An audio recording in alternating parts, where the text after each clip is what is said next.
कोई साहों वध के चाहुंदा होवे,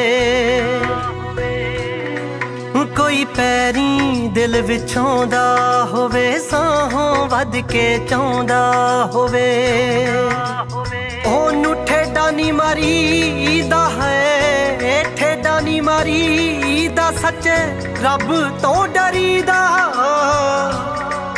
वे जान तो प्यार आवे ऐदा नहीं करीदा, वे जान